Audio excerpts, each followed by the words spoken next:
अस्सलाम वालेकुम जी, क्या हाल चाल है आप सबके। आई होप कि आप सब बिल्कुल खैरियत से होंगे। So welcome back to my channel. तो जी आज की वीडियो मैंने स्टार्ट की है यहाँ पे अपने नाश्ते से, और आज मैं सिंपल सा ब्रेड टोस्ट करके साथ में ऑमलेट सिंपल सा बना के चाय के साथ ले रही थी, क्योंकि आज बस मेरा पराठा खाने का बिल्कुल दिल नहीं था चाह रहा। तो जी बस उसके बाद फिर ये 12 बजे का टाइम है, उस्मान यहाँ पे उठ चुका हुआ है, उसको मैंने नाश्ता बना के दिया। आज आपके साथ ना अपनी एक 2 घंटे की रूटीन सिंपल सी शेयर करूँगी, जिसमें मेरी दौड़ें लगी होती हैं। और इस टाइम पे क्योंकि बच्चे भी उठ जाते हैं, फिर मुझे खाना बनाना होता है, मतलब बेसिकली सारे जो काम होते हैं ना इस टाइम पे किचन के, बेसिकली वो सारे स्टार्ट हो जाते हैं।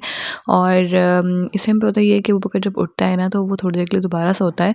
तो बस अभी वो उठा हुआ था और उसके बाद आधे पौने घंटे बाद ही वो दोबारा सो गया। लेकिन अब ना उसकी आहिस्ता आहिस्ता इस टाइम की जो नींद है ना वो कम होती जा रही है, और वो ज़्यादा से ज़्यादा आधा घंटा या पौना घंटा ही सोता है। हालांकि शुरू में ना वो 1.5 घंटे तक सो जाया करता था, लेकिन अब जो है ना शायद वो रात में थोड़ा सोने लग गया, तो इसीलिए शायद ना इस टाइम उसकी नींद कम हो गई हुई है।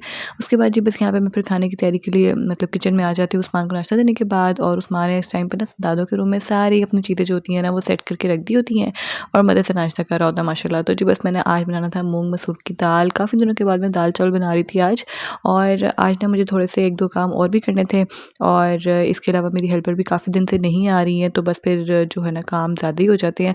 तो मुझे आज फिर ये था कि मैं आज सिंपल से दाल चावल बना लेती हूँ। और किस किस को दाल चावल पसंद है मुझे कमेंट करके ज़रूर बताना।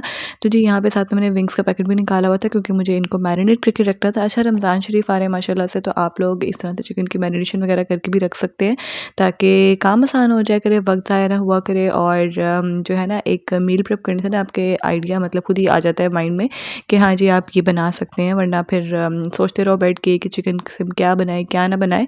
चिकन के साथ जैसे भी मैं यहाँ पे बना रही थी चिकन टिक्का विंग्स, इनको फ्राई करने के लिए। खैर मुझे फिर रात को फ्राई तो मैंने नहीं थे किए, क्योंकि फिर मैंने फ्राइज़ बना रही थी दाल चावल के साथ, हमने वही खा लिया था। लेकिन फिर ये जो फ्राइड विंग्स है ना ये मैंने फिर नेक्स्ट डे यूज़ किए थे। उसकी रेसिपी मैं आपके साथ इंशाल्लाह फिर नेक्स्ट ब्लॉग में शेयर करूँगी। यहाँ पे ना आज मुझे ये जो किचन के जितने भी ये नैपकिन्स वगैरह होते हैं और रोटी का रुमाल होता है, ये सब मुझे वॉश करना था। और ये वाला जो था ये मतलब किचन टॉवल था, तो मतलब ज़ाहिर सी बात है फिर अलग अलग तरीके से यूज़ होते हैं, तो मुझे इनको सेपरेट ही जो है वो साफ़ करना था। यहाँ पे मैंने पहले एक देगची में पानी बॉयल करने के लिए रखा, उसके अंदर मैंने थोड़ा सा डिटर्जेंट ऐड कर दिया। डिटर्जेंट आप कोई भी यूज़ करते हो जो कि कपड़े वगैरह धोने के लिए। उसके बाद जी मैंने इसके अंदर थोड़ा सा मीठा सोडा ऐड किया था, और बस उसको अच्छे से मिक्स करने के बाद मैंने इसमें ये जो किचन टॉवल है ये डाल दिया। और बस ये अब साथ साथ जैसे पानी उबलता जाएगा इसके जितना भी मैल और डस्ट होता है ना वो निकल जाएगा। अच्छा वैसे ये इतना गंदा नहीं होता, क्योंकि इसमें बस गीले हाथ ही साफ़ होते हैं, लेकिन क्योंकि ये मेरी विंडो पे हैंग हुआ होता है तो थोड़ा सा ना डस्टी हो जाता है। यहाँ पे ना अभी मुझे बेसन का आटा भी गूंदना था, मतलब अपनी मदर इन लॉ के लिए। वैसे तो आटा दूसरा हमारे घर में गंदम का ही यूज़ होता है, जो प्योर चक्की का आटा होता है, लेकिन जो मेरी मदर इन लॉ है ना वो आजकल बेसन का जो आटा होता है वो यूज़ कर रही हैं, उनके लिए मतलब शुगर के लिए अच्छा रहता है। तो फिर बस मैंने इसको कैसे किया था, बेसन हाफ़ लिया था और हाफ़ मैंने गंदम का आटा इसमें मिक्स करवाया था, कर लिया था। और बेसन का जो आटा होता है ना गूंदने के लिए, अगर आप सिर्फ बेसन लेते हैं तो फिर तो बहुत मुश्किल हो जाता है, बेसन की रोटी बनाना भी बहुत मुश्किल हो जाता है। फिर समझ लें किस्म का वो बेसन का जैसे चिला बनता है ना वैसे ही वो चीला बन रहा होता है। आप वो फिर मतलब वो अलग चीज़ है, लेकिन अगर आप लोगों ने बेसन की रोटी बनानी तो थोड़ा सा इसके अंदर आटा भी मिला के गंदम का, और मैंने बेसन की क्वांटिटी ज़्यादा रखी थी, समझ लें आप 3 हिस्सा मैंने बेसन का रखा था और 1 हिस्सा मैंने आटे का रखा था, इसीलिए आपको ना आटा भी येलो लग रहा होगा। बस आपने इसको फिर हल्के से पानी के साथ ना मतलब नॉर्मल पानी के साथ आपने इसको बस समेट लेना सारे आटे को। इसको गूंदने की ज़रूरत नहीं होती, जैसे हम प्रॉपर नीडिंग वगैरह करते हैं इसमें नीडिंग की ज़रूरत नहीं होती है। और उसके बाद जी बस इसको इकट्ठा करके रख दें तो ये खुद ही और मतलब ना एक स्मूथ सा इसका टेक्सचर खुद ब खुद बन जाता है।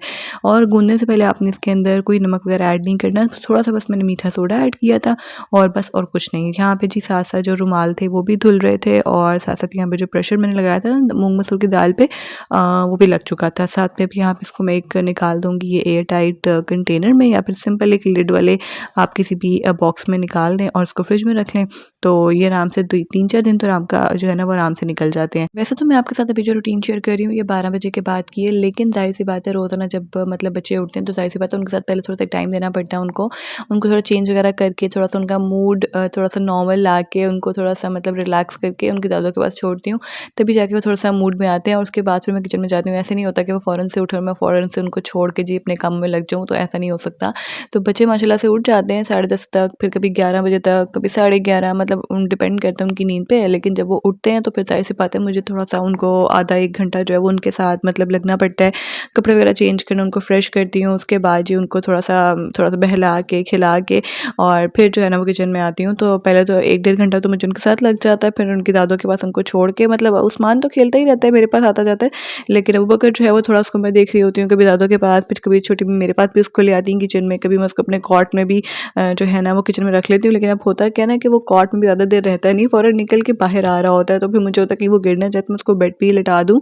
तो फिर ये कि वो लेटा रहता है उधर और उस्मान को भी देखता रहता है, दादों को देखता रहता है, तो फिर वो खुश रहता है।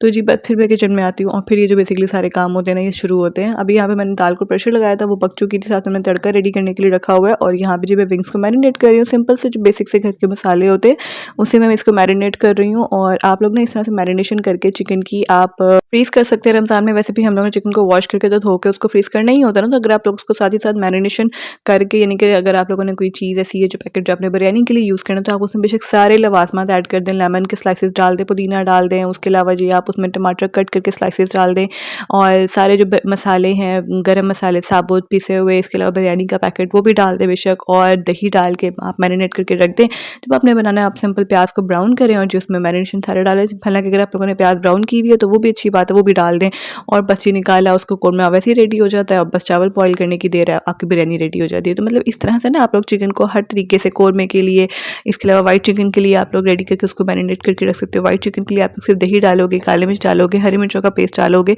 हरे धनिया का पेस्ट डालोगे, बस ये 3-4 मसाले, नमक डालोगे, लहसुन का पेस्ट डालोगे, बस मैरिनेट करके रख दें। अगर आप लोगों ने चिकन मंचूरियन बनाना है तो उसमें आप लोग उसका चिली सॉस, सोया सॉस, मतलब जो चाइनीज़ की चीज़ें होती हैं आप वो ऐड करके आप उसको मैरिनेट करके रख सकते हो। तो मतलब चिकन को आप हर तरीके से आप मील प्रेप करने के लिए मैरिनेट करके रख सकते हैं। एक तो वो जायकेदार भी बड़ा हो जाता है, दूसरी बात ये कि आपके मतलब ना एक पास मेन्यू होता है ऑलरेडी कि आपने एक चिकन को किस किस तरीके से जो है ना वो आपने बनाना है। और वरना ये होता है कि चिकन पड़ा तो होता है आपके पास, गोश्त तो पड़ा होता है, लेकिन समझ नहीं आ रहा होता कि इसे हम क्या बनाएं।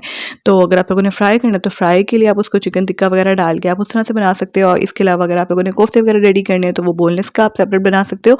कोफ्तों की रेसिपी इंशाल्लाह, शामी कबाब की रेसिपी इंशाल्लाह आपके साथ नेक्स्ट व्लॉग में शेयर करूँगी, तो आप लोग उसके लिए चैनल को सब्सक्राइब भी कर लीजिए। वीडियो ये वाली अच्छी लगी तो वीडियो को लाइक कर दीजिए। यहाँ पे ना मैं यहाँ पे नेशनल का चिकन टिक्का मसाला यूज़ कर रही थी चिकन ये फ्राइड विंग्स के लिए, लेकिन मैंने खैर ये फ्राइड तो नहीं विंग्स बनाए थे, मैंने इनको फिर मतलब कुक ही कर लिया था सिंपली ना, मतलब सालन की तरह।